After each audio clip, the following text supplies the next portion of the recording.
Oh, I was muted. That was useful.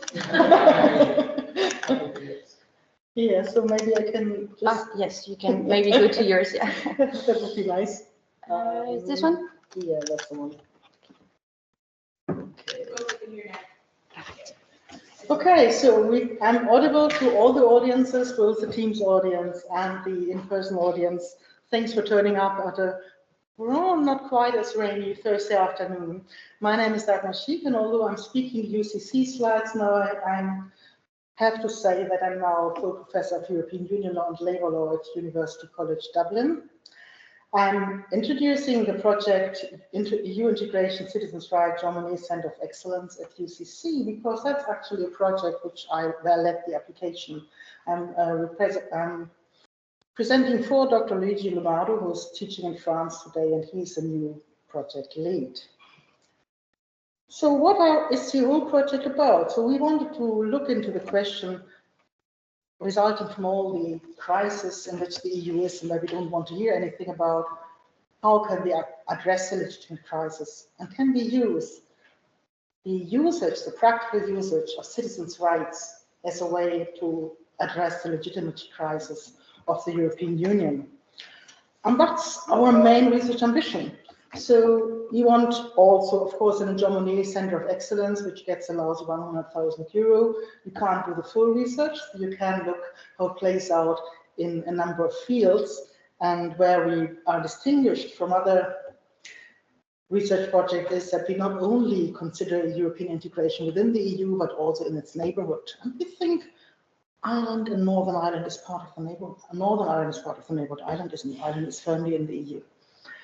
So, key concepts are the rights. What are rights? Everybody thinks we are human rights projects. We are not. We are looking into the rights derived from the European Union put forth. These are often rights for economic interaction based on the treaties. But if you look in EU harmonization, you more often find civil law rights, private law rights, than human rights, which are really a late adventure. Now, today, of course, you look into something like such as human rights. What do we mean by activation? By activation, we mean the practical use of rights, and not just by states and the EU to bicker around competences, but by people, just and you and me. Will they really be able to use those rights?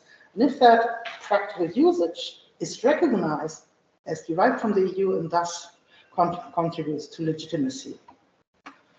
So, and we got a lot of positive feedback that we are unique in all those things which you can see here. Activating rights, opportunity structures, I don't think we are unique at that one because there's loads of research on how to activate rights and how the EU creates opportunity structures. But where we are unique is also trying to link that to legitimacy, to the EU's neighbourhood. Our research design has a fair amount of stress on free movement rights and anti-discrimination rights, and we actually compared how those work in the EU's neighbourhood and in the European Union. And as you see on the next slides, our project is mainly about events, and we are near the last event. And that last event, we devised the title of the last event in 2021 when we handed in the application, how COVID would actually work and how EU anti-discrimination law would actually address the cleavages which would emerge from the post-pandemic, looking forward for 3 years at the time. And you see that we don't have much left. We have 2 events next month, and I think we are announcing them at the end of the event, right? So, okay, which means I can go to my next presentation. If I can find this mouse, yep.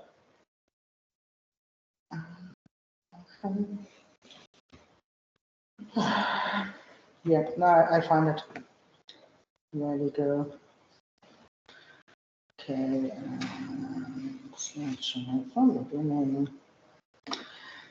So, and I said already then when we devised this, we did have some work from one actually from Trinity College Dublin. It's the blurry thing in the right corner, where Mark Bellwood as a response has a chapter, and they already set out in 2020 to look into responses and policy responses to support individuals, communities, business, and the economy, and they had some slide into equality rights there by Mark themselves.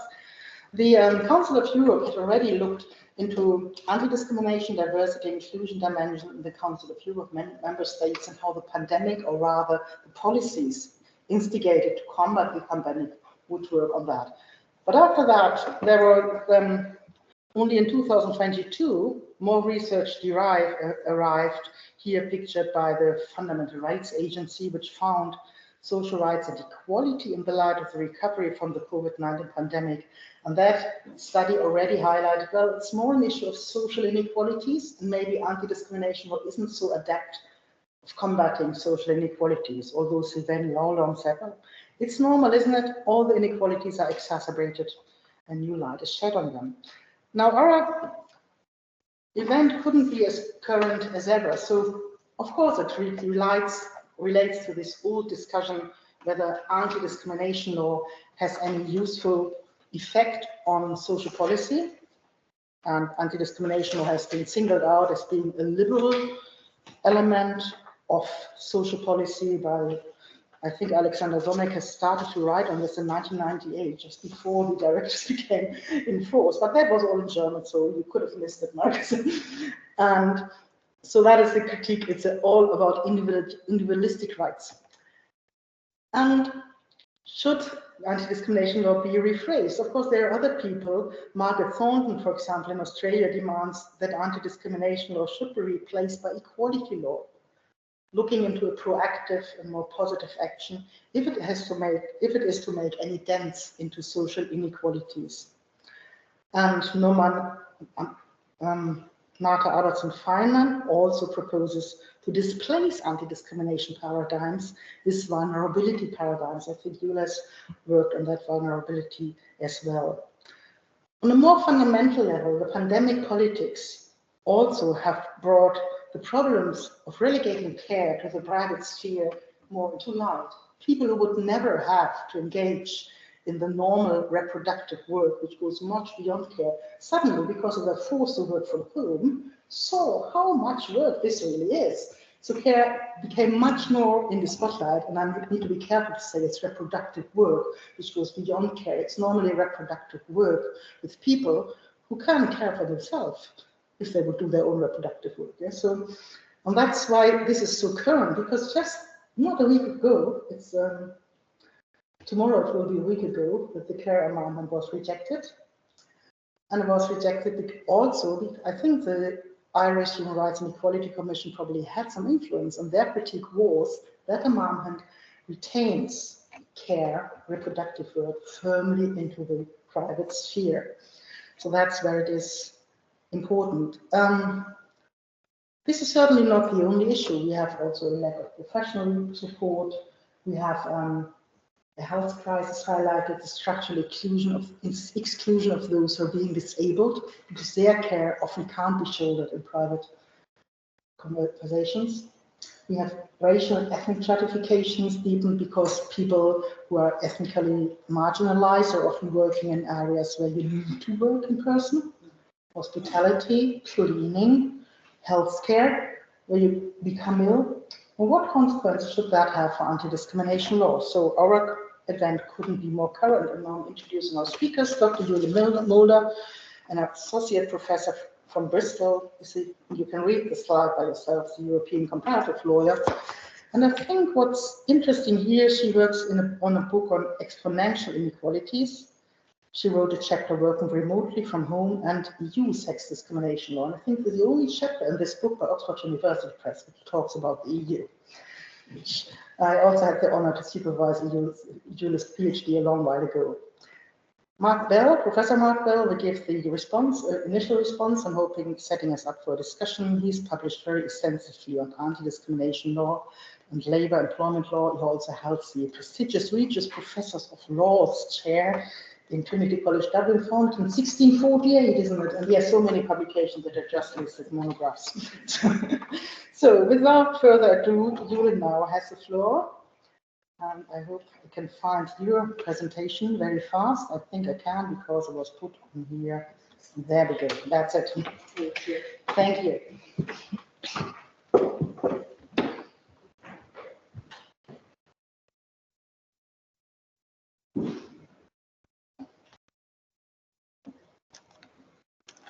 So where do I have to press to just? Is it not? It's not. Ah, down here? No. No, I found it. Yeah, got it? I think so. Yes. Yeah, that's it. So. Right.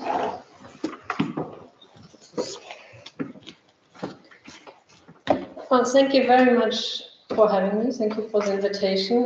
It's lovely to be here. And it's been a very long time that I've been in Ireland. I was in Cork once, many years ago. I was excited to be back. And it's also nice to see some people in person, including Dagmar, who I was supervised by, but haven't seen for many, many years. Yes, so thank you very much. So today I will mostly present a paper that is indeed in this book about exponential inequalities. And at the time when the project was conceived, which is, was organized by Shreya Atrai and Sandra Fettman, is very much looking at non-discrimination law in the context of the pandemic. And there's, of course, there's quite a lot of chapters on that, exploring the impact of COVID all around the world. And in many ways demonstrating the inability of non-discrimination law to do anything about the impact, the measures having a specific impact on specific parts of the society. And in that way, it very much explores how obviously how COVID exposed inequalities that already existed, but became even more obvious throughout the pandemic, and then of course exacerbated those inequalities. And then many of these inequalities are here to stay, right? Because labor markets have changed, people lost their jobs, and that can have long-term impacts on people's life. Now, my chapter in a way is slightly different, I think, because I do focus more on what non-discrimination law can do about this changing work environment. And I think my starting point is that, of course, it is hard to deny that non-discrimination law had not a significant impact on the inequalities and structures in society. And I'm not out denying this, but I would want to look at what non-discrimination law could potentially do to help empower people within this new work environment. And that's why I thought it was quite useful to look at remote working, because it's obviously something that became a lot more common within the pandemic. Again, it has lots of benefits for employers if everybody works at home, because you save a lot of money. It has obviously modified a lot of work structures and work procedures that are likely to stay. And at the same time, the European Union, at least, and maybe also national context, is sort of allowing people to work at home remotely and on a flexible basis, has also been assumed to empower women, because it enables them presumably to fulfill the domestic responsibilities they potentially have and coordinate them with their employment obligation responsibilities. And so, in my view, then, if that is indeed the case, that there's benefit in having those flexible remote work arrangements, then the question is what non-discrimination do about it to actually ensure that they don't turn into a sort of poison apple that just impose further disadvantages on those people who work from home. Now, I think right now, I think it's a great time to talk about it from an EU perspective, because obviously the EU has become quite active in the field of especially gender inequality again after a few years of inactivity, and that obviously includes the work-life balance directive, and it also includes the gender balance on boards directive, and it includes the pay transparency directive, all of those relative recent directives. And there are also proposals right now that concern the sort of standard of equality bodies, empower equality bodies to engage them a bit more in the procedures and enforcement mechanisms. And there's a proposal on combating violence against women, which of course also was another issue which really became a forefront during the pandemic. And there's also obviously a proposal on platform workers who also deal with sort of non-discrimination claims and enabling non-discrimination law claims in who are platform workers. Now I think for my, see, I don't want to go into all the details on what inequalities were exposed during the pandemic. I think there are quite a lot of analysis exists there already. It's just to say that, of course, in the beginning, I guess there was this assumption that this is a great equalizer, because obviously the risk of the COVID itself was a risk we all shared, and a lot of powerful, wealthy people died or were at least very sick because of the pandemic. And it also was an equalizer in a way that the measures that were implemented to combat the virus very much needed to involve everybody. So everybody was supposed to isolate, everybody had to wear masks, everybody had to stay at home if they could. But then, of course, very unsurprisingly, those measures had very different impacts on different groups in society, and that's, of course, because we already have an unequal society. And of course, those somewhat parent-neutral measures will have a different impact on different groups. And it's just, I mean, in a way, some things it's just very mundane things. It's very different having to stay at home if you have a 4-bedroom house and a garden, or if you have a 2-bedroom flat and share that with a big family. So none of those things are very surprising. I guess the question is then whether how much they were actually taken into account during the process. And now I think it's hard to say how different they could potentially be and what measures were really necessary, no matter their impact. But there is, of course, quite a lot of studies that demonstrate how it was simply assumed that the home is sort of an adequate and safe and secure and separate from society place where everybody could be, very much ignoring the reality of many, many people's life, where that simply isn't true. I mean, the COVID inquiry in the UK suggests that there was more discussion about the impact of fox hunting than the impact of single parents and the measures, which I think also tells us somewhat a bit about who's actually debating those measures and who's in the room. But there is, I guess, in a degree also a question, so what would have been the alternative measures? I mean, and it's not clear to me what they necessarily could have been, so maybe it's more an issue of actually taking into account the specific needs of certain groups once those measures are implemented. Now, obviously, there has been lots of studies, as Dagmar already mentioned, so that how they were certain ethnic groups were the COVID posed more real risk for certain ethnic groups. Obviously, there were certain groups who had real health and safety concerns in their work because they couldn't stay at home, and that of course included a lot of essential workers who are not necessarily paid very well, including bus drivers and of course healthcare providers, I don't know, guards, people who simply have to be somewhere to work, of course. And then we also have the closure of childcare facilities that of course then didn't abolish the work of childcare, it just moved it to the private home. And then all of a sudden it was not part of the sort of productivity of the economy anymore. Well, of course, while it's in the childcare facility, it's done by people who are paid and it's part of the productivity of the society. And also somebody had to do all of this childcare. And of course, unsurprisingly, it was mostly women who did this. However, and as Dagmar mentioned that earlier, there has been a suggestion that this sort of messiness is created where people were at home working and also provided childcare, made it more, had the potential to also engage fathers more actively into childcare because they were, of course, also there. And there are studies that suggest that fathers, while they didn't do the large amount of childcare, they did do a lot more than they did before the pandemic. And in a way, if we normalize this messiness where private life and professional work is happening at the same place, and we're not surprised about interruptions during the workplace because of private life demands, I think that can be a benefit for women or anybody really who has this dual responsibility. And I think that if it's just an anecdotal, if you consider how TV presenters nowadays interview people, and it's very clear that they're in private settings, and it's very clear that there are children around. You maybe even see their beds, so whatever, their clothes hanging there. And houses used to, what a big scandal it used to be a few years ago when somebody was interviewed and their children came into the room. And it's just, maybe there's a scope where this is becoming a little bit more normal.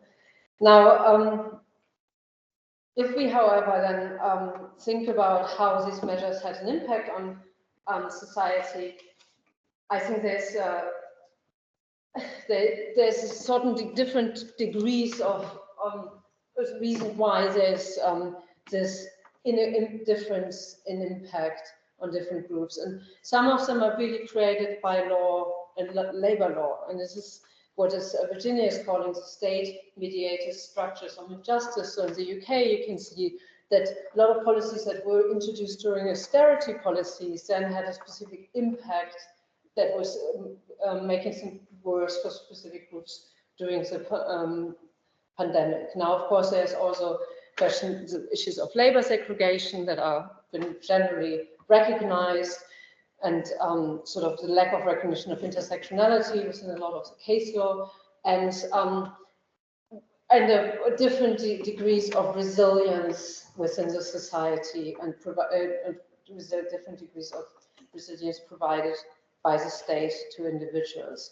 And so, of course, then if you impose measures that take away a lot of the sort of more public support that was available prior to the pandemic because of very good health reasons, then some will be a lot less able to accommodate the needs in a private sphere than other people who don't have that same degree of resilience.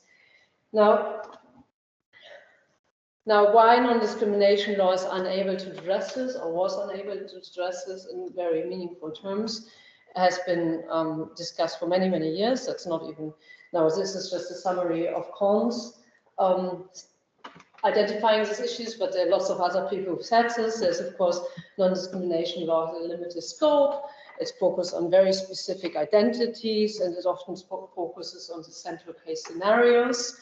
Now, one of the suggestions is that socioeconomic disadvantages then maybe should become its own protected characteristic, because there's a limited degree that non-discrimination law focusing on these other identities can address socioeconomic disadvantages.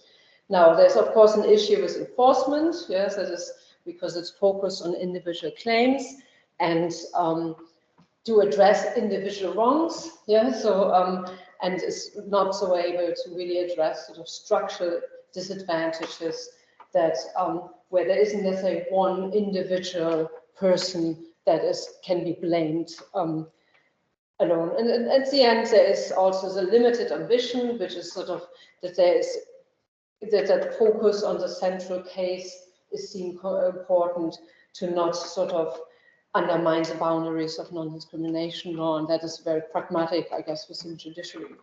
Now, this is Cohn's critique, and other people have said that too, so I'm not disagreeing with any of this, but my question is really more how maybe non-discrimination could be reinterpreted, could be expanded within the existing framework to address at least some of these inequalities in a more effective measure. And for that, yes, so as I said, I want to focus on flexible work arrangements. Now, under the Work-Life Balance Directive, flexible work arrangements are really seen as a tool to enhance gender equality. Yeah, and what it's called flexible work arrangements are in Article 3 are remote working arrangements, flexible work arrangement, and reduction of working hours. Now, obviously, we have lots of cases on part-time work and reduction of working hours, so I'm not so much interested in that as such, because they also carry quite a lot of disadvantages, right, working part-time. But so I'm more interested about the idea of remote working arrangements and flexible work shadowing. Now, obviously, the benefits seem quite obvious, right? So you can work at home, you can maybe take care of somebody at the same time who's there. You can be you save on commuting times, etc. And if that is combined with flexible working time, you can maybe work in the evening when children or elderly or whoever requires care is not in as much need. You might be more able to stop work abruptly if there's some emergency, etc. So, but I think there are also quite a few problems with it. I mean, first of all, like the Court of Justice long assessed that expectations to be flexible can actually disadvantage women quite a lot, because the moment you have other responsibilities, you need to be sure what your work schedule is, and you can't just quickly change that on demand. So that's of course a real problem in jobs that are more on demand jobs, on sort of on-call jobs.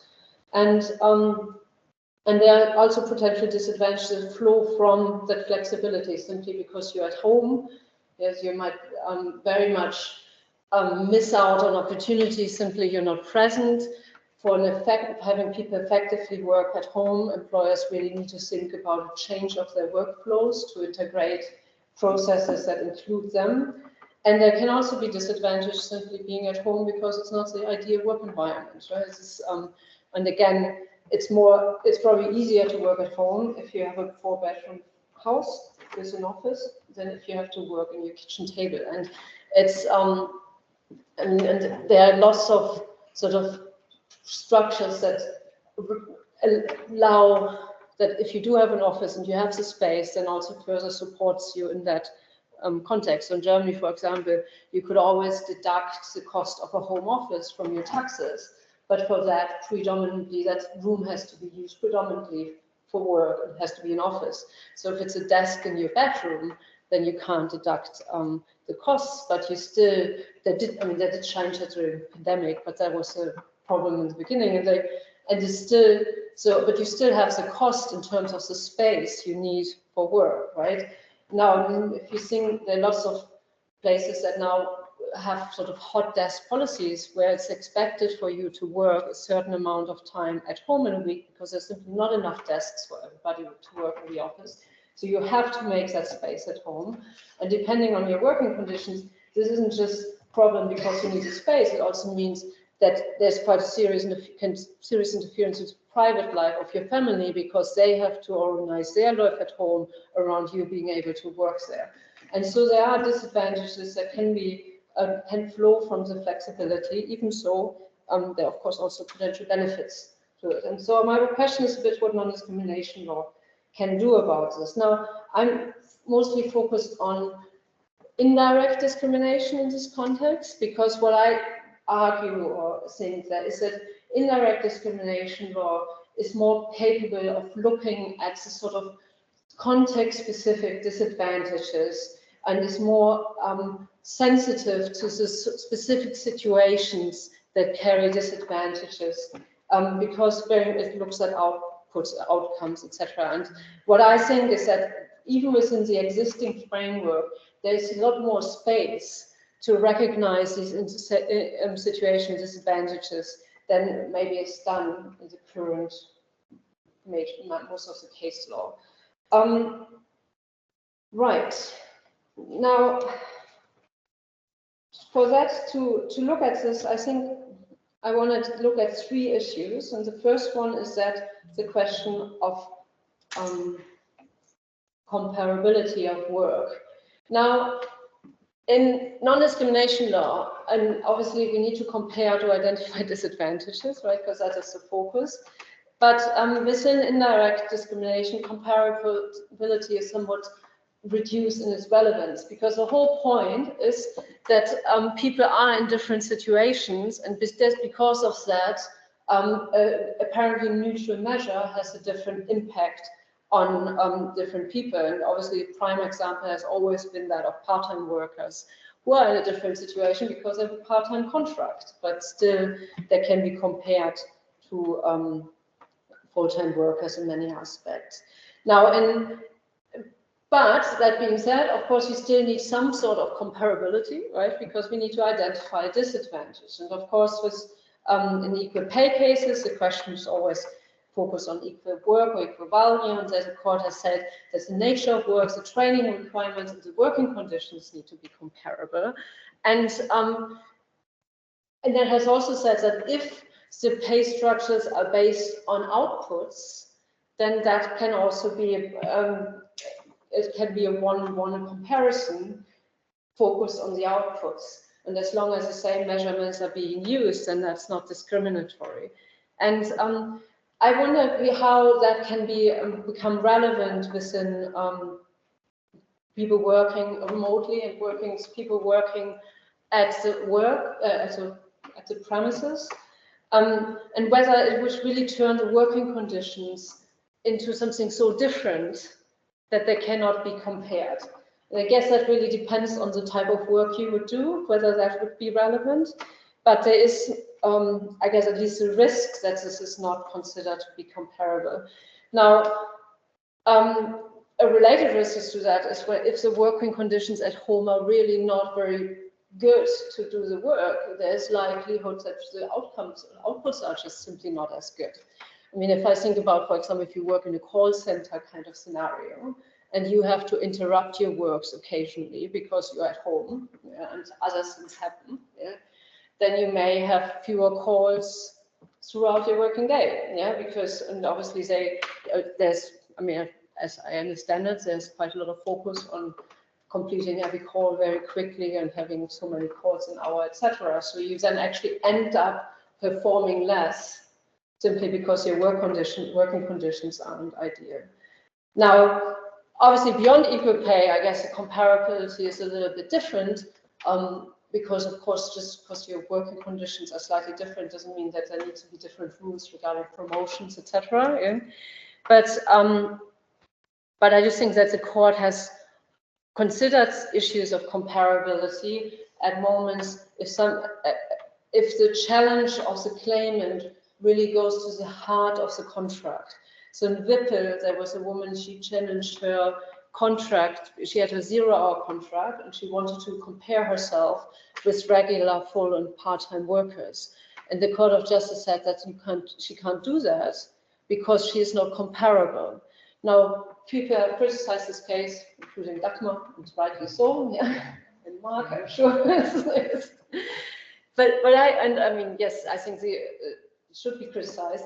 But I think what the court is saying there really is that this is sort of, if she had been allowed to challenge that case, she would have challenged the nature of her contract itself, because she had a 0-hour contract, and that is what she was challenging.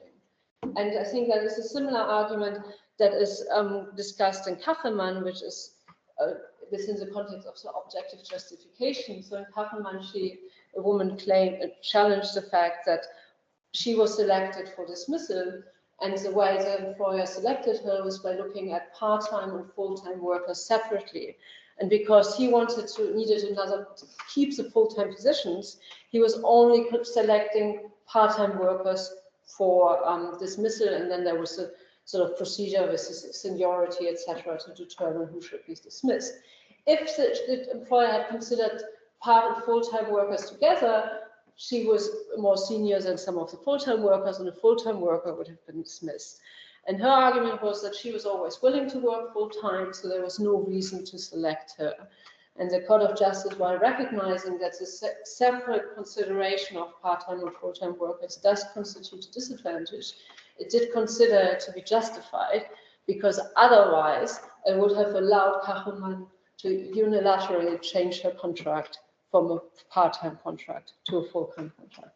And so I think the question then is whether the sort of remote working arrangements can become something that is so central to the contract that it cannot be challenged as such, and then you have to just live with the disadvantages, even so you may not be able to perform properly work at home, depending on your circumstances.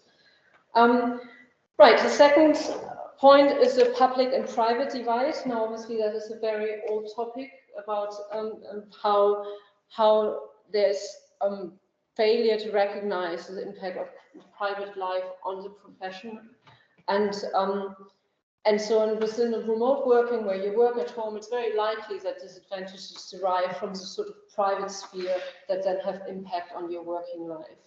And traditionally, the Court of Justice hasn't been very good at recognizing the sort of interaction between public and private life. And so in the UBGB case, it made a very clear distinction between a public duty, which was military service, and a personal choice regarding parental leave, and considered that those leaves, military service and parental leave, could be treated differently because one was a personal choice, even so 99.9% of all people taking parental leave were women. And it was it's an Austrian case where there was no childcare facilities before the age of 3. So there wasn't much other option, really, but the court considered it to be a personal choice and therefore not the responsibility of the employer.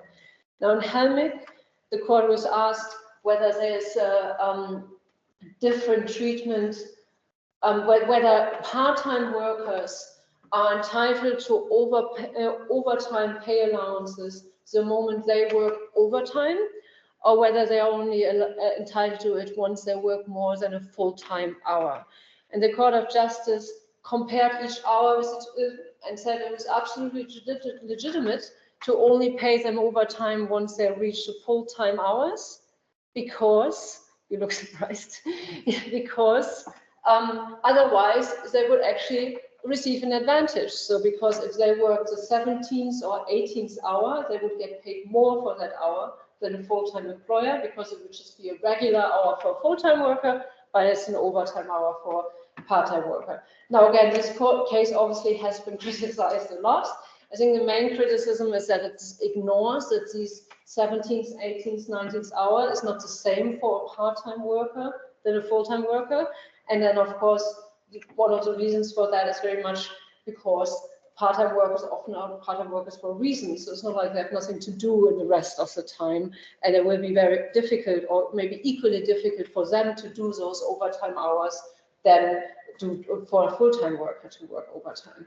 Now, I think there are lots of ways how this could be addressed without directly referring to the private sphere, which could simply focus on the fact that they work more than what was contractually agreed. And indeed, actually, in the Lufthansa case that I have in brackets, which is not concerned with the Gender Equality Directive, but with the part-time directive, the court did recognize that there was a difference simply because of the different contractual agreements, which is a very new case.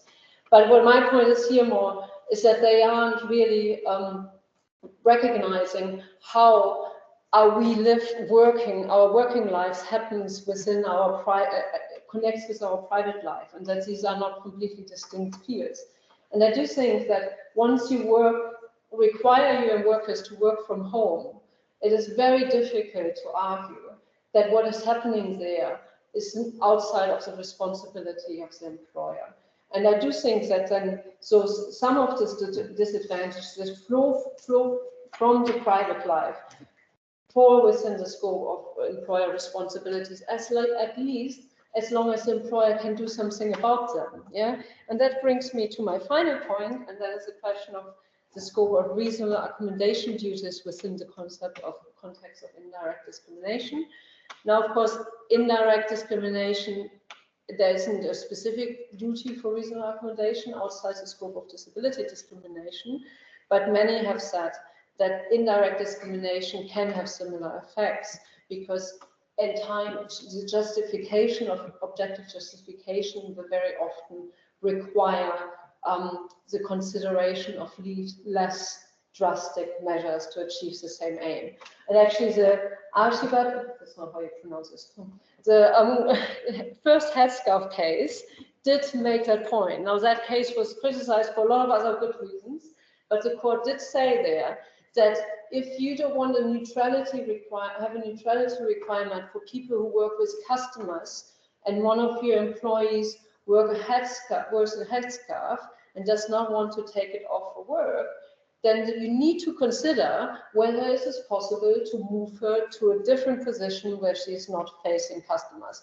Now, I just understand that that's not a great outcome, and I know it's the most recent case then suggested it's also fine to have neutrality agreements for everybody, no matter whether they talk to customers or not. But in principle, it does demonstrate that there needs to be a sort of consideration of the least impact analysis, no? And that can potentially impose some duties of reasonable accommodation. Now, in addition to that, of course, it's different within the reasonable accommodation duties for disability because it's focused on structures and it's doesn't focus so much on the need of the individual or one individual, but it's more sort of collective structural barriers because it's group disadvantages that are really the issue. But of course, these wider structural disadvantages can express themselves in individual struggles of some workers. And what I think is really would bring that much more to light is if the court would be more active or willing to explore the sort of combination of a qualitative and quantitative assessment in the when it wants to discover those individual disadvantages or those particular disadvantages. And the point there is really that obviously a qualitative assessment of a disadvantage is allowed under the directive, so you don't just need statistical evidence to demonstrate disadvantages, you can also just explain how that certain disadvantages are created through certain rules. But there's of course a risk with that there are those explanations just based on stereotypes. And on the other hand, the focus on a purely quantitative analysis is of course not great either, because depending on your workforce, you simply don't have the numbers because you end up because you work in a small workplace, and so I think there's a need for more sort of structural analysis of quantitative assessment, where you go beyond the particular workplace to recognize these disadvantages, and then of course the employer can still justify those measures in their own workplace, and if they're indeed necessary, then you can still save them at the end. Right, so these are, I think, these three areas where actually non-discrimination law should be slightly reassessed to allow us to recognize some of the disadvantages, sort of ensure that sort of flexible working arrangements can actually work to the advantage of women and or care providers. So, and so I'll just go briefly beyond that scope and think about sort of more general what non-discrimination law can do about the sort of segregation and vulnerability within the national employment markets. And I think the court has been more willing to maybe recognize some of the vulnerabilities of specific groups of workers, and in particular in the context of legislation on social security rules that reduce people's, treat certain groups differently. And the best example, I think, is a recent Spanish case on domestic workers that excluded domestic workers from unemployment benefits. And the court was very clear saying that, yes, this is indirect sex discrimination because most domestic workers are women. And that is, of course, can have quite a lot of impact because that case, because that interpretation should have an impact on the interpretation of the Working Time Directive. Obviously, there's some countries, including like the UK, that excluded domestic workers from the protection of that regulation in the UK, and so it would be require a reinterpretation of the scope of those protective measures. Now, there's also consistency in the Court of Justice. It's taking a relatively wide approach to what is a single source. So as long as there is one entity that can assure equality, that is sufficient. And the court has also made really clear in cases that there's an objective standard assessment when we talk about what the disadvantage is and the treatment that causes disadvantage. Now that's mostly the Chase case, where there was a case of indirect race discrimination, but the woman disadvantaged, the claimant who made the claim, herself was not, she was part of the group that was disadvantaged, but she was not part of the ethnic disadvantaged group. But the court had said it didn't matter, because once we establish that something carries a particular disadvantage for one group, it really doesn't matter who the claimant is. Now the court wasn't that willing to take that same logic a step further in Oris, where a man who wanted to go on parental leave complained about the parental leave requirements because they required reduction of working time. He just wanted to reorganize his work schedules and stop working shifts. And his argument was that that is disadvantaging for women because most women mostly take parental leave, and obviously there's disadvantage connected with reducing working time.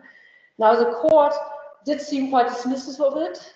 Felt like they had to mention that he was a man, but the main reason they rejected it was because there was no right to changing shifts under the parental leave directive, and therefore they didn't consider indirect discrimination law to be relevant there. Now I think another area where the court really needs to do some work is the sort of addressing issues of intersectionality. I think there's, to me it seems that the court is most able to address discrimination if it's a sort of binary approach. Yes, so with men and women it seems pretty straightforward. So in context of religion discrimination or race and ethnic origin discrimination, there seem to be very requiring the sort of identification of a specific ethnic group or a specific religious group that is discriminated compared to other religious groups, and otherwise things become very quickly indirect discrimination, which then can be justified. Yeah, and that is of course happening, especially right now with all the headscarf cases where the court seems to suggest a relatively strict objective justification and then returns to the idea that what's the word? That neutrality requirements are just fine. So it's more or less, yeah.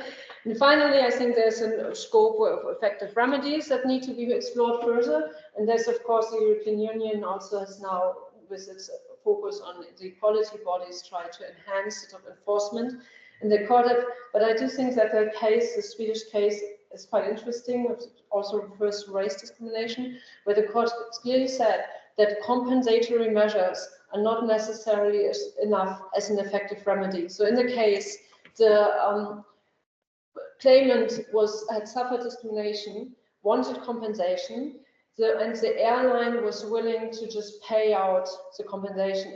There weren't any material damages, so it was just immaterial damages. And because of that, the court proceeding was stopped, because, I mean, it makes sense that if the party is just willing to pay the damages, why go through the proceeding? But the Court of Justice said that actually the finding of discrimination itself is sometimes a required effective remedy, because the companies cannot just be able to buy themselves free from that judgment. And I think that indicates that there is more focus on sort of effective remedies, not just to compensate individuals for wrongs they suffered, but also to then assure that they don't happen anymore in the future. There's another very recent case from Spain, where Spain didn't really implement an old judgment from the Court of Justice, and said that if there was a difference in social security, they didn't change the law. They said, well, people will have to go to court and then they get their retirement scheme. And then that obviously went to the Court of Justice. Yeah. And the Court of Justice said that the government, Spain is obliged to change its laws after this judgment to stop the discrimination from happening. And because they haven't done that, the damages available for the claims are so much higher. So they weren't just entitled to the back payments and pensions, but also costs, etc. So there was a lot more, because obviously, after you're told that your law is simply not compliant with EU law, just saying, well, then everybody needs to go to court to get what there is not an effective remedy, yeah, at that point. So I do think that there are actually areas where there has been activity. And I also think that within the existing framework, we can actually explore more of those situation disadvantages. But of course, the current case, a lot of it puts sort of makes it rather difficult in certain situations. Now, I mean, regarding intersectionality, and that's my last final word, I think that currently the court is outright refusing to engage with it. In the headscarf cases, they've now been repeatedly asked how it matters whether that this is also indirect sex discrimination, because obviously majority of people affected by it are women. And they have outright refused to answer those questions simply because they didn't think it was asked properly. And which is an odd comment, considering that there's been 20 years of European research on intersectionality discrimination, and the headscarf case seems to be the sort of prime example in these cases. But yes, that's it. Right, thank you very much.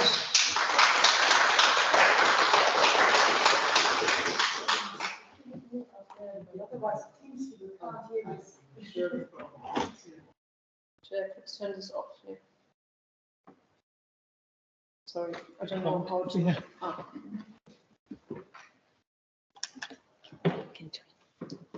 Sorry.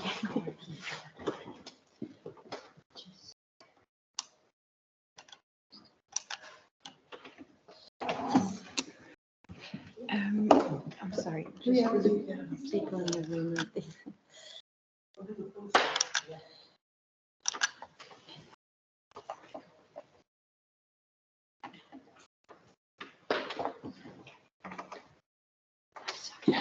I just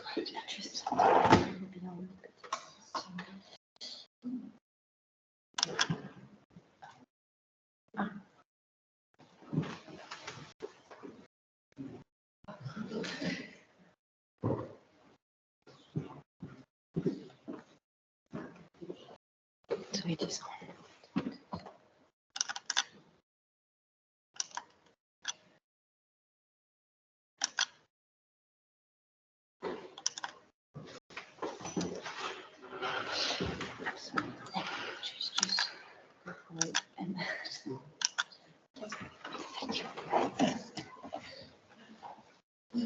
Okay, so anyway, thank you first of all very much to Dagmar for the invitation to be here this afternoon, and thanks to Eula for a really wonderful talk.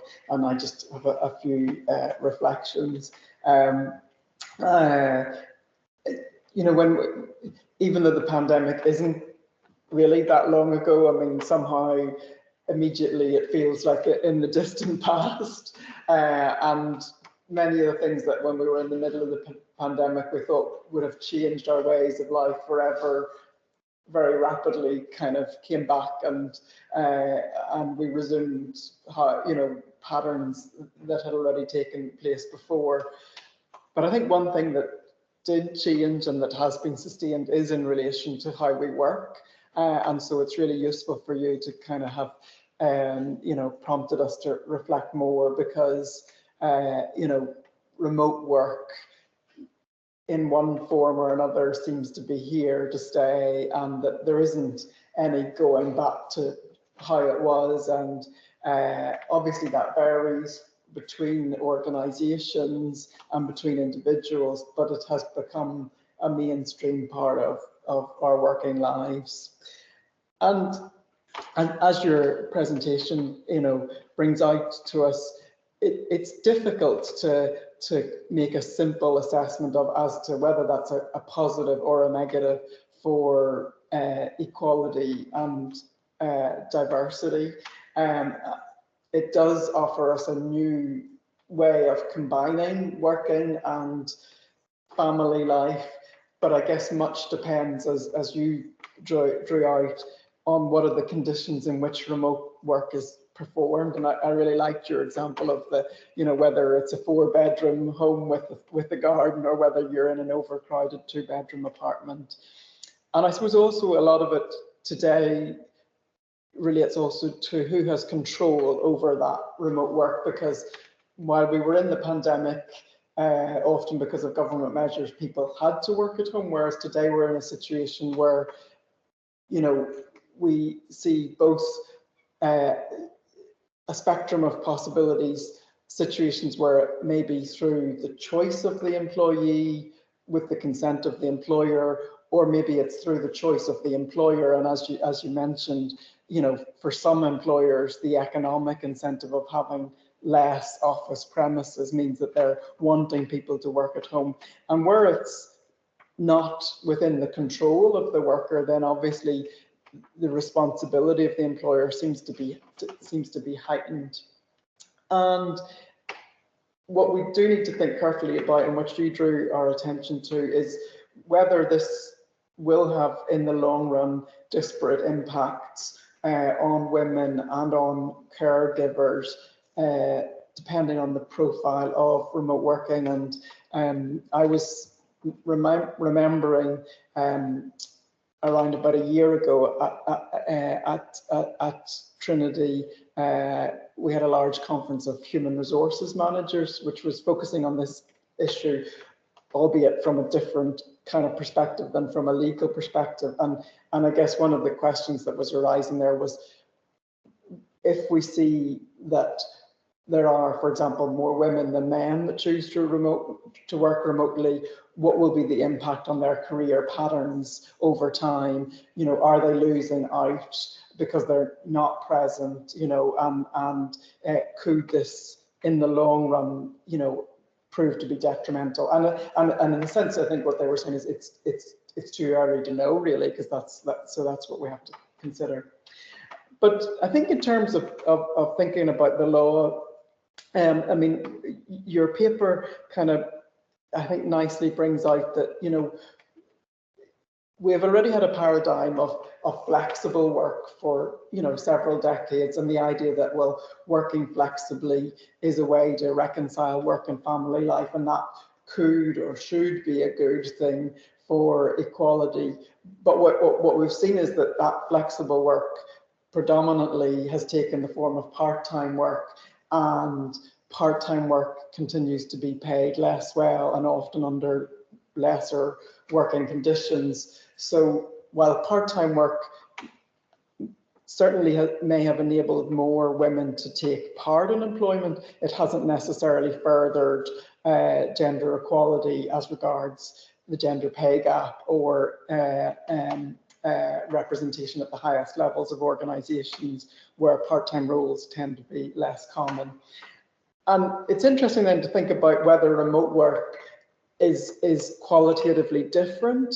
And I suppose in that regard, you know, I guess part-time work continues to be work that is, I guess, about 80% of part-time workers are women rather than men. So it's very gendered.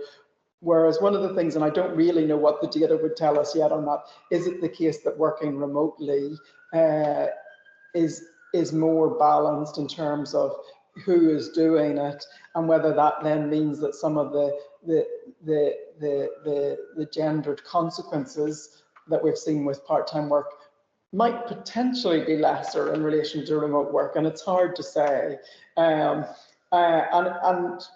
just thinking locally, I guess one interesting aspect in that regard is Ireland adopted its Work-Life Balance Act last year, and it follows a dual track strategy. So in implementation of the Work-Life Balance Directive, there is a right for parents and carers to request flexible working arrangements, such as part-time work.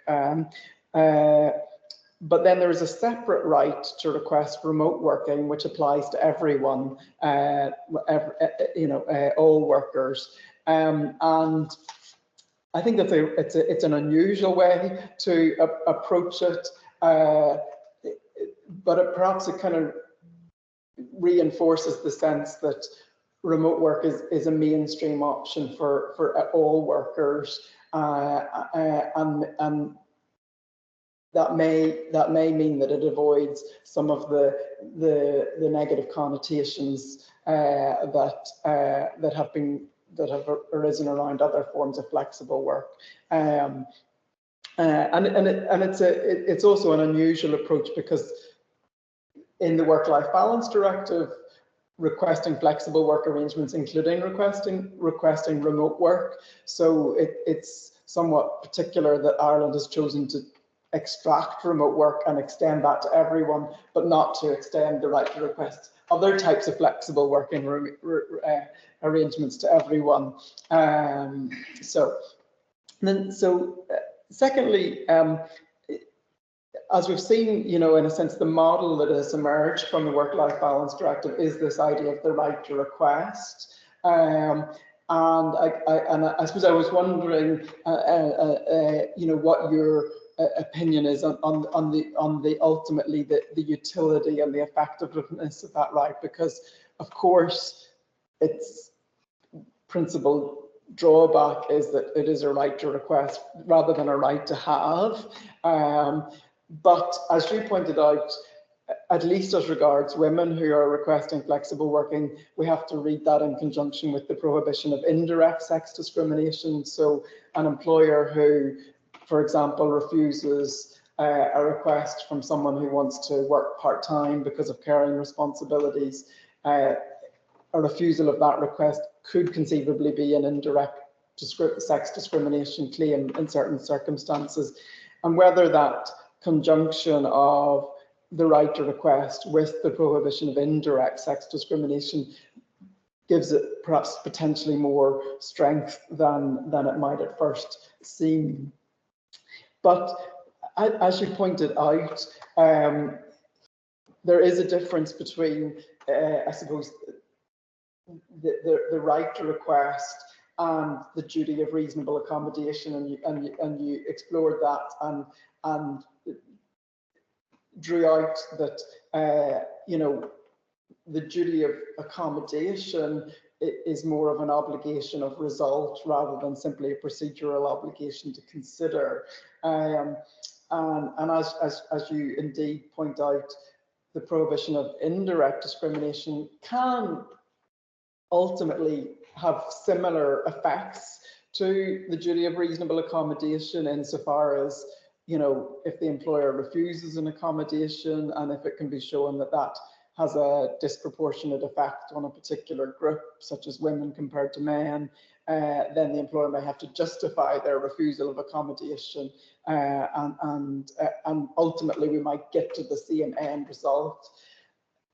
I've always been struck by something that Kitty Yoon Al-Haddadi has written about that, and she's argued that, well, while there may ultimately be similarities in effect, a duty of accommodation enables the worker more easily to request that, and that perhaps just in terms of intelligibility of the law, employers understand that they do have to do that, or it gives the better bargaining power to the worker. So as regards someone who needs a disability-related accommodation, perhaps employers more readily understand that, well, the law requires them to consider and to provide an accommodation, whereas the slightly more convoluted route of saying that, well, if you refuse this, it might be indirect discrimination, leave is more difficult to use.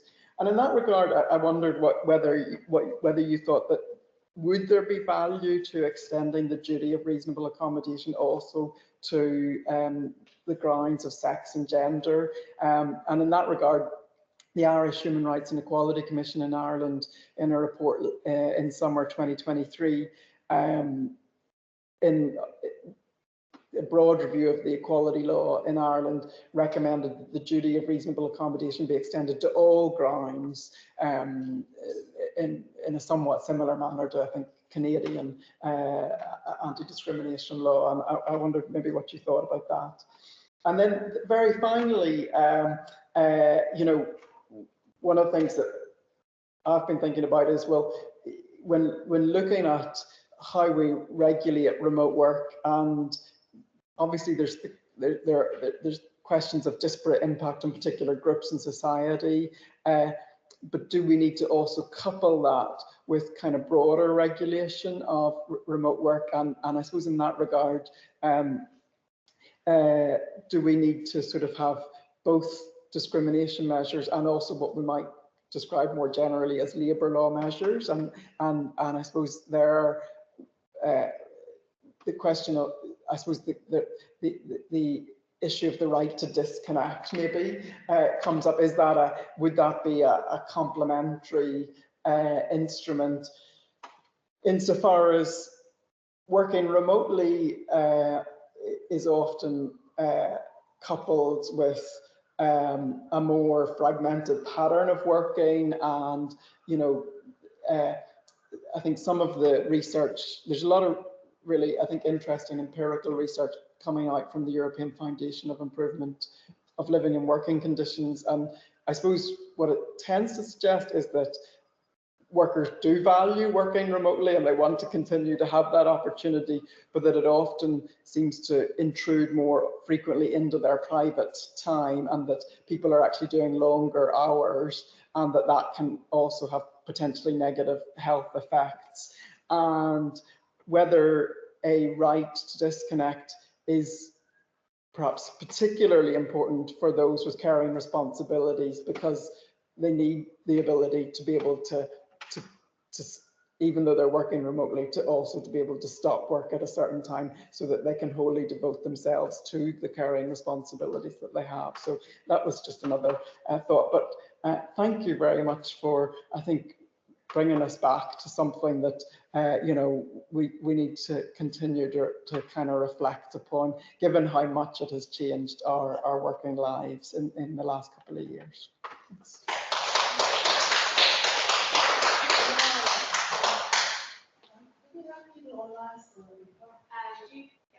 Okay, so what we have to do, if you do this more conversely, we have to first, Julie has to respond.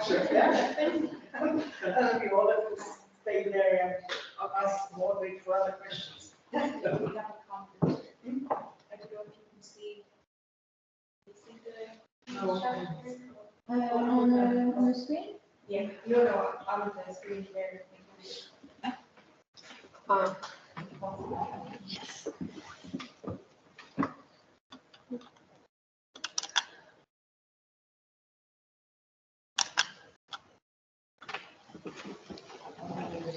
I think what we should do, and I have to speak from the front, although nobody can hear me. So these were extremely comprehensive comments, and so I think you're the ones who respond, right? Because they call for response, and they're done like that. And I think then we go on to answer or to discuss, perhaps maybe with all three of us here, with the comments from the audience. Yeah. So your response first. Right. Yeah. Thank you very much, Mark. So I think there's three main questions you asked, right? So let me start with the last one. Yeah. So the last question is really was the sort of the right to disconnect, and whether the sort of remote working that also invites more fragmented working cannot be problematic, because you then end up working all the time and you are expected to be available all the time. And whether there's some other comprehensive sort of labor law regulation necessary. I mean, I think as a general rule, yes. I don't think that non-discrimination law can solve all our problems. Like, we need to have some substantive labor law, we need to have substantive welfare law that protects sort of minimums. And I think the issue with the sort of fragmentation of the work, I do think that if you don't have the fragmentation, then you also intrude into the private life quite a lot, right? Because you reserve this 8 or 7 hours where you just can't do anything else in the house, and that would also be problematic, especially if you have to combine that work with, I don't know, school pickup or whatever. I guess there would have to be some ways of making sure that people don't work more hours. And I guess that depends really on the job, whether that is very easy to do. I mean, there are certain jobs like ours, which I'm really calculating hours, right? There are other jobs where it's very clear whether you work or not, right? Because you have to link into the website, and then that's your working time.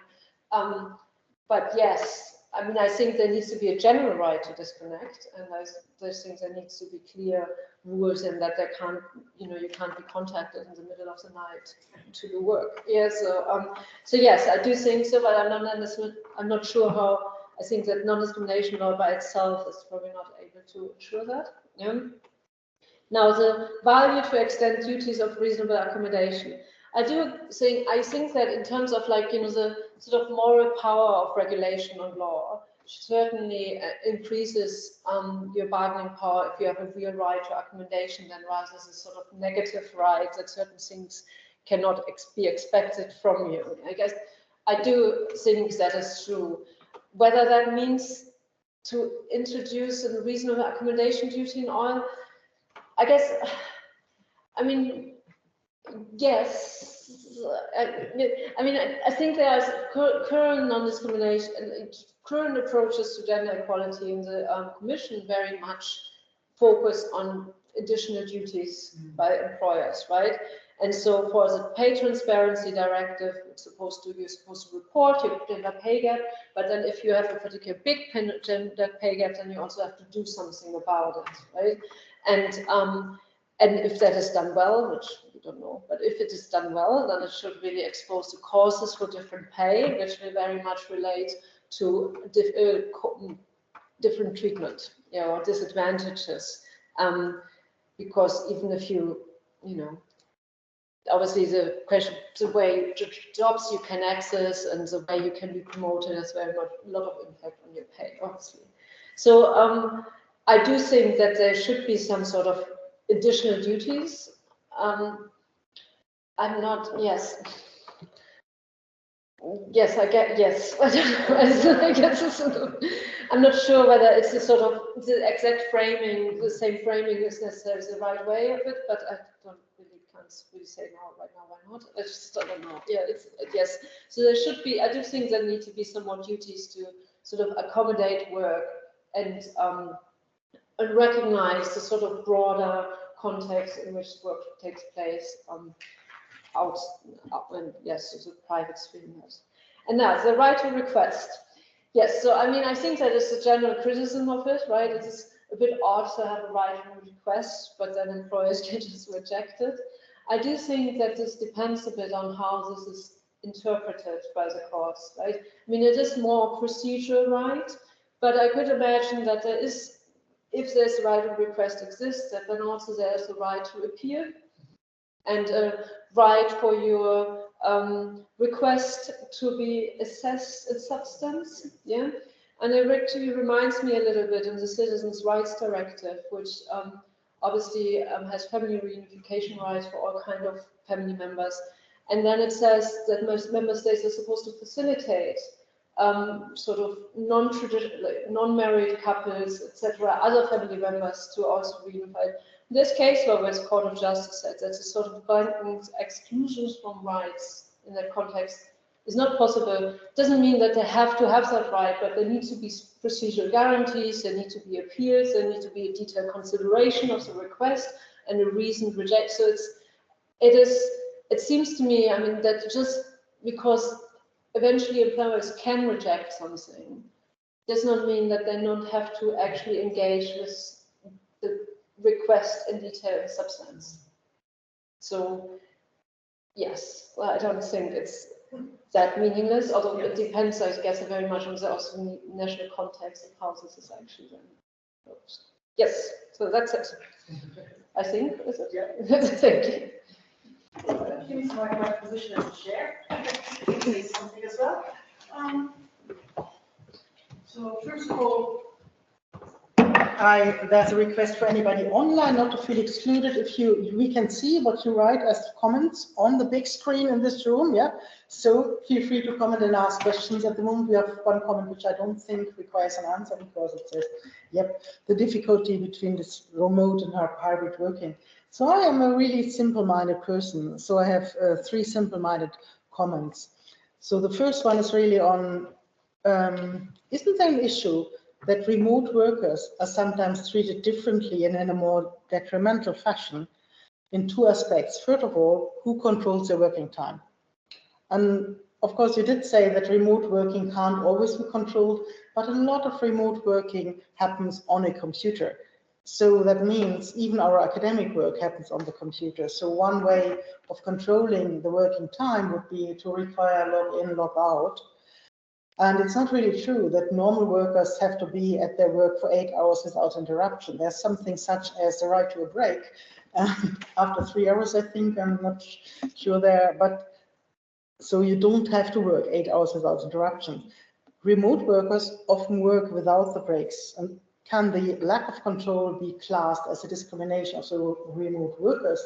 And if the remote workers are actually more female or more minority, then it can also be a discrimination case. Similarly, the mere issue that the working environment isn't always paid for by the remote workers. Even if you use your company laptop or your university laptop and haven't bought it yourself, there's still the issue of electricity and buying other issues such as proper lights and your desk and so on, while the working equipment is usually paid for by the employer if you work at the employer's premises. There are other issues such as heating your house and not freezing to death when you work. That's also something which is a detriment, which could be indirect discrimination. And that's my really simple request. A little bit less simple is my remark on reasonable accommodation and indirect discrimination. I know there's a lot of debate on how structural that obligation of reasonable accommodation actually is. My former colleague Anna Lawson from Leeds University had a lot to say about that, and she always said that the EU type of reasonable accommodation is much too individualistic and doesn't require a structural change. So it all goes on, well, you happen to have a worker who needs a wheelchair. Now for that worker, you need to see where does he have to go or where does she have to go, and then we need to live there. But we don't have from that reasonable accommodation the structural issue. And I think Darius Whelan, who I see there on the screen, has written on that, saying that we need to do different measures to get more structural things. I think actually you can get a structural obligation to change the working environment from indirect discrimination, because a working environment where you can't see properly if you have a sight problem, a work environment where you can't access the spaces when you have a walking problem, or a working environment which doesn't allow you to hear properly if you get older, just not necessarily illness, should be structurally changed. And if it isn't, then it indirectly or directly discriminates against disabled workers. My favorite example is a very old case from the United States, where the truck company was saying they couldn't employ women because the women couldn't operate the non-powered power steering in the trucks.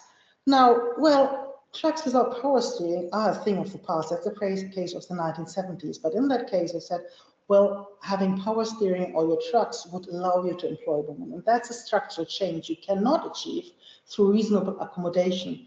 So that's what I would say to those people who say reasonable accommodation for everyone. I would say indirect discrimination, but paired with a powerful collective element, with an element for collective bargaining partners and especially trade unions or workplace representatives to supervisors. And that's also my answer to the request. Yeah? The request to get remote working, request to get part-time, request to get flexible time, request to get hybrid time. It's much more efficient if that request is paired with the obligation of the employer to negotiate in the workplace structural changes and general arrangements rather than just respond to individual requests. So these were my simplistic comments on the matter. Less simplistic, and that's really a question I think it's probably not easy to answer. Maybe we take that home. So how will the law on intersectionality have to change in relation to remote work? Yeah? So that's of course also an empirical question. Do we know yet whether it's ethnic minority women or specific intersectional categories who are more affected by remote work or who suffer more from the lack of provision of workplace due to narrow or small flats or difficult internet or whatever? And that's perhaps an open question for the future. So these were my simple comments. If anybody wants to comment on them, you're welcome, but you need to do it here because otherwise we exclude half the audience and we don't want that. Sure, I can cover it. Yeah. Do you want to? Well, yeah, thank you, Dagmar. Yeah, I mean, actually, I do explore this a little bit in the chapter of the booklet, how during the pandemic, employers were celebrated for allowing everybody to work at home, even so, of course, they were required to do so. And as you say, it actually transfers a lot of the responsibilities the employer have regarding the workplace all of a sudden to the employee. And while it is, I think, at least in like higher skilled jobs, I think it's quite common that maybe they provide desks and laptops, etc. There is, of course, a question of heating, which is not so mundane, as we all found out last year, and electricity, and also just the space. They obviously don't buy a bigger house, right? And this is sort of, so there is, and that is, and I do think that they would have to be, if you are able to compare people who are working at home with people who work in the premises, and so you consider them comparable, which I think as a starting point should be possible, yeah, then of course that can create disadvantages because it creates extra costs, and they would have to be compensated for. Yeah, and yes, I think that's right. No, and it is obviously it's often quite ignored because it's so hard somehow this remote working is considered to benefit only to the worker and not so much for the also for the employer. Even so, there are lots of places who do actually want people to work at home. I think I agree with the structural aspect from indirect discrimination, but I don't think that necessarily one doesn't really exclude the other. Like, I do think that there is, it would be, yes, so if you would have to be, it's more issue of enforcement with indirect discrimination, or if it can, because it's a sort of indirect obligation that isn't identified as a right, which I can see how that can have an impact on bargaining positions. But yes, I think there are different ways of ensuring that enforcement. Yeah. Yes, intersection. Yeah, I don't know. I mean, I don't have any numbers, but I could imagine. I'm sure there will be intersections. You can see that Darius is typing something, but maybe he can also speak in his computer. I don't know. He does say something, maybe. Yes, well, I thought I should at least say something. But we can hear you. Can you hear me? Yeah. Yes. Yes, I just thought the point about working time is a strong one, along with all the other strong points that I heard. Sorry, I was at another meeting from 4:30 to 5, but I haven't before thought of working time really as a discrimination issue, and I think it really that has potential, and I always think it's a very kind of soft answer that employers give, and that the EU gives when you say, well, I work flexible hours. What are the rules regarding working time? And they just say, oh, you just monitor your working time yourself. And that's a very surface answer. And we have lots of women in, for example, academia who work very long hours. And I think it's really useful to think of it as a discrimination issue rather than simply a safety issue. Mm-hmm. Yeah, thank you for the comment. I think there was a case, it's called CCO by the European Court of Justice on the practices of the Deutsche Bank, German bank in Spain, where the German bank refused to record working time.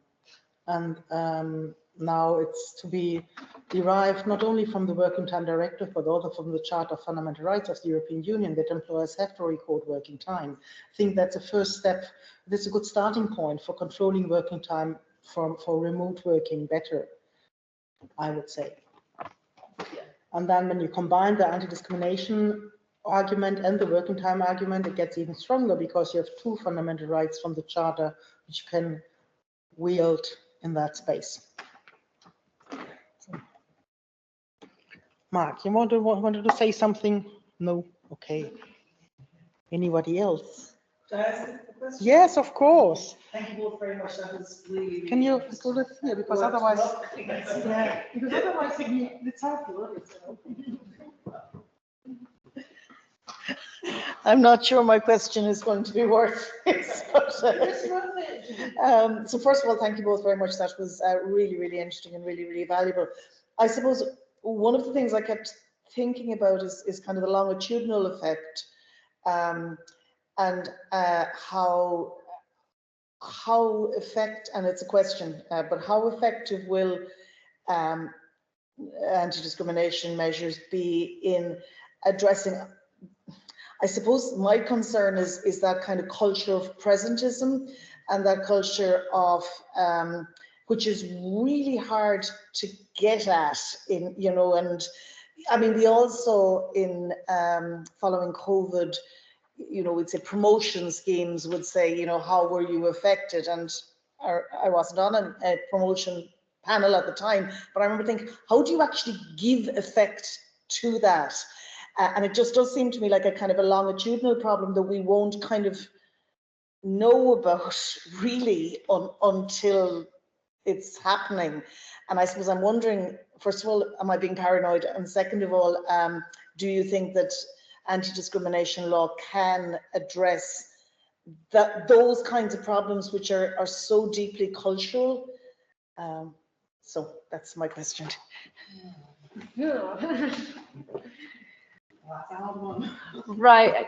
I mean, I don't necessarily think that non-discrimination law can necessarily address deeply cultural issues in terms of expectations, but what it can require is procedures that are in place to address these. And it's always, I mean, it's always a question is whether it's a choice, viewed as a choice of the worker to work at home, or whether it's somehow required by the employer. And if it's required by the employer somehow, then they are responsible to deal with the absence, right? I mean, and I do think that in real terms, I can see how in a lot of countries this would be an issue for people because you're simply not there. So you're not being thought of as somebody who can do something. So you lose out on opportunities.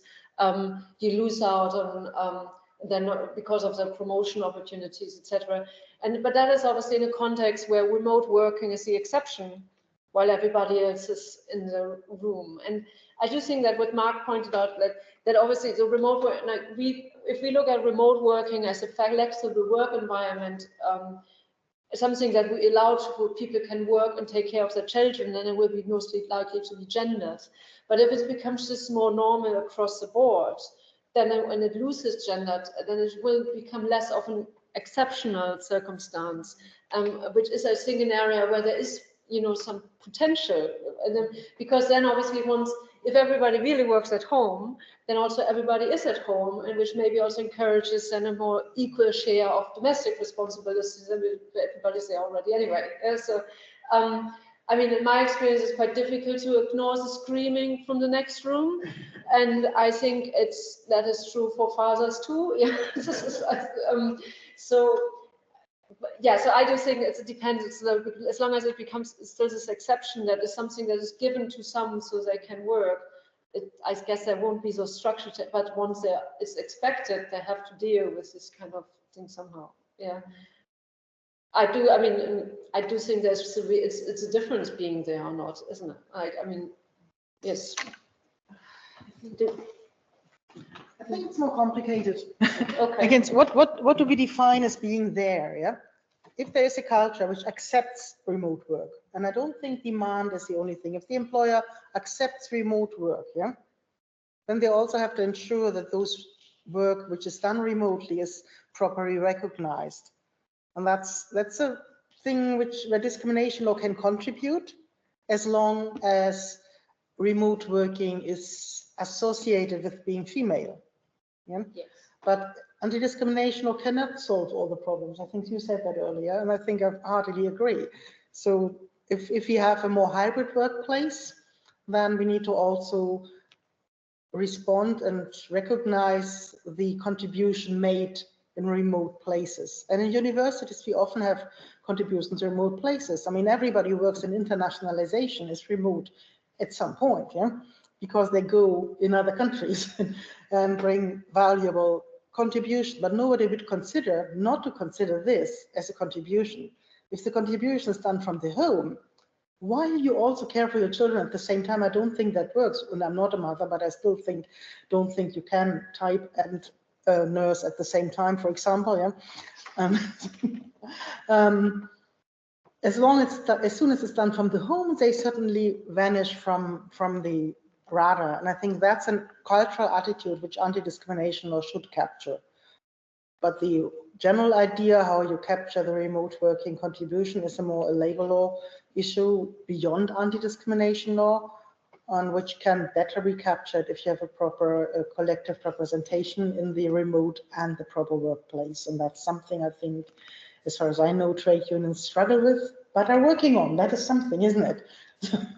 So, Yes, I do agree with that. I said it was more focused on changing the culture Yeah. issue, not so much. Yes, of course, as long as it's gendered, I think it's easier to be captured as But discriminatory. But it's not the only thing we need to do, yeah? It's also what remoteness do we recognize as valuable? The one of the internationalization people or the one of the home working people? And that is deeply gendered, I think. Anyway, and now we have made introductions of academic work, which you know best. We shouldn't forget that much regulation, much remote work is much more mundane and much more challenging, yeah? I mean that doing all these customer call responses from the corner of your kitchen in a prescribed soundproof cabin, which means you're sitting in the dark most of the time, is something which still has to be captured by other areas of labor law than discrimination law. But it still is also something which affects certain categories of workers more, and whenever that's the case, discrimination law has one little contribution to make. It's also an area where remote working has been very common long before the pandemic. Yes, and nobody talked about it. Yes. Why? It's for ethnic minority women who are doing that in the kitchen. Anyway, I think, do we have any more comments, any more questions? Any more final comments by any recognized speakers? So Mark, I'm trying to make you work, but you don't have to.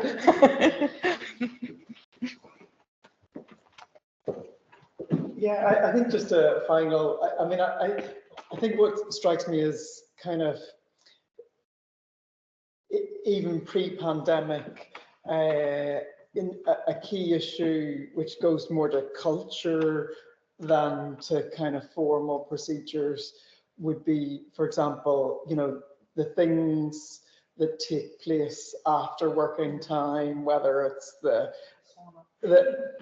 drink in the pub, the round of golf, and of course, culturally, we know that in terms of forming professional networks and so on, those things can have an impact and have value, which is very intangible, but yet very real. And I suppose those things haven't disappeared, but now we're in a context where on top of that, we might add the dimension of what's going to be the impact if, you know, some groups of people in the workplace are working from home more often than others, and what might be the impact for that in terms of their promotion prospects if they're kind of less known, or you know, and I think probably I would say in the short, you know, if I was a workplace manager, certainly I think it would be very important to be trying to capture data to know like who is working from home, and is it affecting some groups of people more than others, because I think at this point that's a little bit unclear. But then also I can see that in some organizations you may have a, you know, a difference between different categories of workers as well. So, and I suppose we can even see that within universities where, you know, academics have always been able to work from home, or very many have. So it wasn't a complete departure for academic staff, but that wasn't so true for professional staff. And you know, I know in my own university, kind of post-pandemic, there's a formal procedure for professional staff to request blended working, and it has to be documented and authorized and kind of determined when, as opposed to academic staff who continue to, you know, do this in the way in which, you know, and so I suppose that's another question which may be important to think about, how differences that there may be between different types of workers, and the degree of autonomy that they may or may not have over it as well. So it's also getting dark in Cork, I can see. And this room doesn't have automatic lighting. It feels very comfortable now. I think it's a time to close a very good discussion. And thank you all for coming here for long drives and long flights. I think you had the most distance, we have to admit that. And for having a really nice discussion, also with interesting things which make me think, and I don't often get new things to think of in this discrimination law. Realizing that discrimination law can't solve all the problems of the world, and also still realizing that it can contribute to monitoring the other problem-solving instruments on whether the impact on discriminated groups, I do not use the term of vulnerable groups, because that's something I disagree with you. I think that vulnerability is a good paradigm for discrimination, or for the groups who are excluded, structurally excluded, maybe that's it. And so that's where discrimination maintains its relevance. But if you make it into an individual tool to request, if you make the right to request reasonable accommodation the main instrument of anti-discrimination law, I'm not sure whether it retains the structure, the opportunity to criticize structures, to challenge structures. And if we make all this discrimination experience into the individual experience, which then requires individual request, coming back to the truck example, reasonable accommodation would have meant give this woman a truck with power steering. Indirect discrimination means equip all the trucks with power steering. It's better for everybody's bag anyway. And that, I think that's a fundamental difference, and we shouldn't lose that. Thank you for your attention. Thanks for coming, and thanks for listening.